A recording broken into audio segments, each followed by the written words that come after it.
PR manzi ki hi kumsang kazakwa somli pali March tha khan puzabanga le picheng luti te fa pangazinga alai ta ber ni turin aiduzo khwa alo pianga no pang harwang takle danglam takni in ataima in nu le pa te thu oi thei tak ani bok primary le middle school hi aiduzo khwa azawa high school chu champhaya GM high school a kumsang kazakwa sumruk pakhat khan azom le ta ani har satna le retheina sang paltlangin metric chu azawa an khwa atanga metric pass masaber ani nge apas nu hian an khwa zete tu na athoka ma seram boy wanglai ani wangin mumal takin achun som thei talawa kumsang kazakwa sumsari khan aizola an chungin an pema heti lai hian sairanga zete tu na chu mule ta a kumni atho nu in thingsul khia son chaule ani a thingsula hian kumsom pasari zet atho nu in aizoram hunveng thara BM middle school a son le ni in heta hian kumsang ni pakwa a pension thlingin athok ani pimanji ki hi minun tlang rual kum thiam khongai na le mangai na nga em ani a mi te lom na a thinlung takalom puya mi te harsatna ero riru takator pui thezel ani a chungkwa le thenrual hui khom tu ber ani thin kumsang khadzakwa sumriat pathum March tha khan puwan le henganen thingsul khia an inneya panu pakhat an nei an pa puwan le henga hian kumsang ni som pariat khan aboral santo ani pimanji ki hi anopan lai tanga sa khwan le pathian thu tu wi em ani a kumsang khadzakwa sumriat pathi khan purorel lian thu soya tangin MEA atui tana nunalel chungkwa omchun zomin heta hian rin om tak limle khamuang takin athi mi thlengin ahun apang ani nunalel chungkwa a om nu po hian theitok chwa in poltan a in manga ni na shanga chel thin baka pathian thu wangin zoram khoshang fangin asin chuak fo thin pimanji ki hi shiselo na shangin atlak buak mun le a ama hi kai nei ni in kumsang ni som atang khan achua pa fillawa omti mu chwa ani boka nasataka enkolani nuwa zia omlam apana chumi nu kumsang ni som pariat khan TB aveti mu chwa ani le a kumkhat chuanga in enkol nuwa adam le a ma se kumsang ni somni pani September tha khan TB aveinon le a chuap thalo nei ani sa boka wangin abo sopha le ani voitam takdam do in panpui ani a ninga November sanghi somni pathum khan a omanuam lo zuai thana kar ni vel in lama enkol ani nu in zualama pantak zela wangin Trinity Hospital panpui ani a ma achon viau lain akai chu alo chuak le a hemi nu hian zualam apanta zela in lama enkol turin hopui ani a zanthum in lama enkol ani nuwa akai chuna sataka lo chhuale ta ka wangin damdo in panpui thuai ani a doctor ten the top chwa in an enkola ICU wa zanhi aria nu in nithum December sangni sumni pathum jing dar som pani le chanve khan alo boralta ani pimanji ki hian afanu amak pali atu te pani akalsan pimanji ki hi athi don hian athla muang ema engkima alung oi zia le kal a in pe zia asoi nge ani PR manji ki thi champha voi khatna alo thlen hian ama kan ngai azual le a apuala hun kan man hi achung khat leina a then rual tele ama ngai na tu zong ten minlo thlir pui turin kan so ma che u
kan lamang so ve ang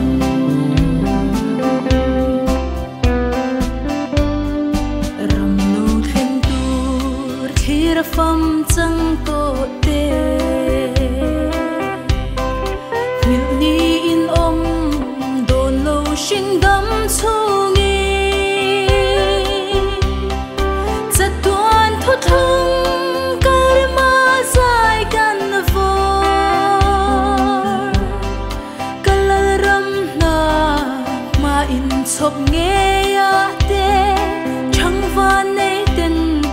du sak na par kan ta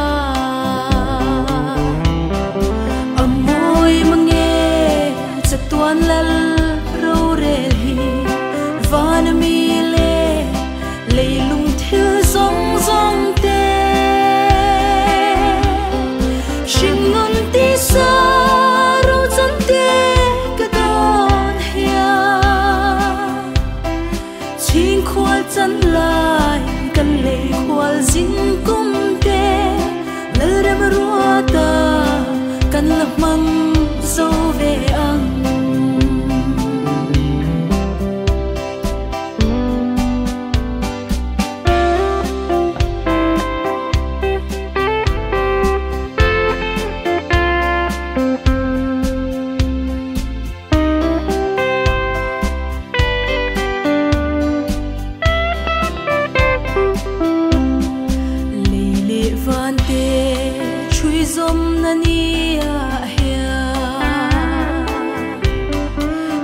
saboral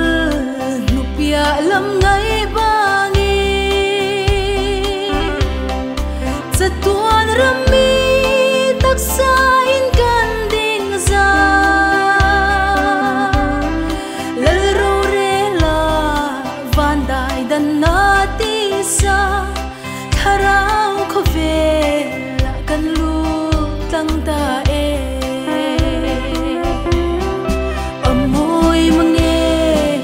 tuan lal ro rel hi van mi le leilung thil zong zong te shingun ti sa ro chan te ka don hia ching khwal chan lai kan le khwal zin kum te lerem ruata kan lamang zo ve ang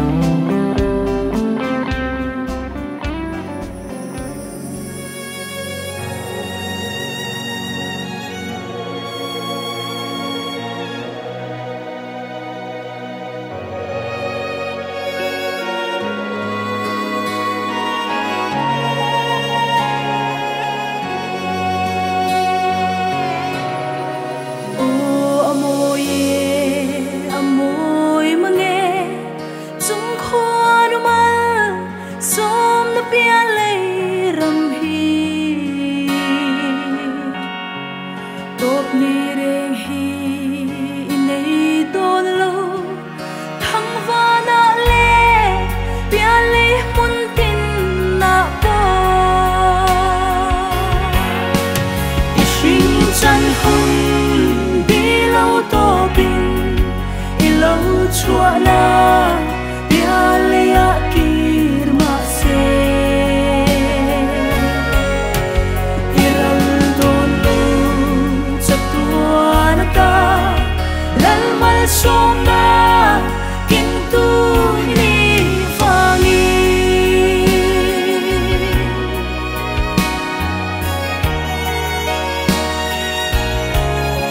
bia le lên thấy lu chung khoa được chân hoa là tin to vani thale ram ro si o than pun a chel lên thấy lo luôn na thing ini ishin chan hun bi lo to bin lâu chua na bia le ya kir ma se iral don lu chatuan ta lal mal som na kin tu ni fangi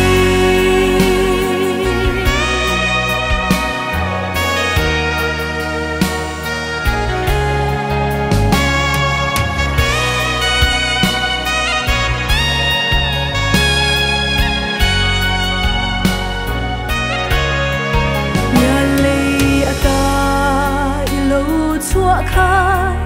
lal mi ni na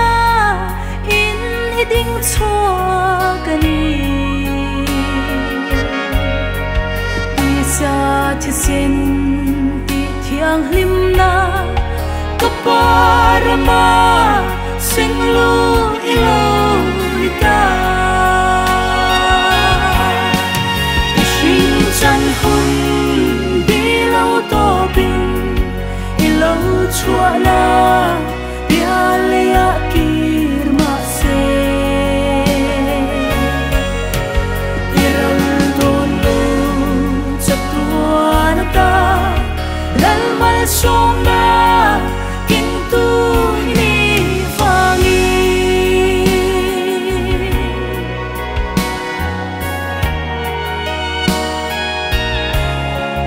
o en te u nam tin ren ten sa tua lal ram shin chan ti sa nge hi van mi pui ten lom la sai du sak na kim kan hlan chenui hiang ten